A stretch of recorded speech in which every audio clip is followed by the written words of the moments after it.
వాళ్ళ రోడ్ల మీదకి వచ్చి నల్లజర్లకు సంబంధించిన ఒకడు ఇంతలా ఉంది మొహం వాడిది. ఆడేం మాట్లాడుతున్నాడో కొడకల్లారా, టీడీపీ కొడకల్లారా, లేకపోతే జనసేన అని ఇష్టం తిడతా, చిబూతులు మాట్లాడతా వార్నింగ్లు ఇస్తున్నాడు. ఇలాంటి వార్నింగ్లు ఇచ్చి ఏం చేయకుండా వదిలేశారనుకోండి, వేటపోతులు వేసి వాళ్ళలో పైశాచికత్వం ఇంకా పెరిగిపోద్ది. రాక్షసత్వం, రక్తం చూసినట్టు ఇంకా ఉద్రేకం పొందుతారు వాళ్ళు. మనస్తత్వం అది సైకోల్ కదా.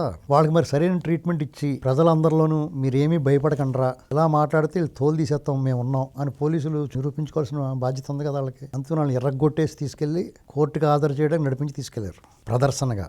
ప్రజలందరం ముందు చూడాలని వాళ్ళకు కూడా ఏమర్థమవుతుంది, మనం ఎక్కువ మాట్లాడితే తొంతర్ర బాబు అనేటువంటి ఒక భయం ఏర్పడుతుంది. వాళ్ళకి అవసరమా ఇది? నీవు ఎవరిని బెదిరిస్తావు? నీతో పాటు కలిసిమెలిసి జీవిస్తే నీ గ్రామస్తులే కదా.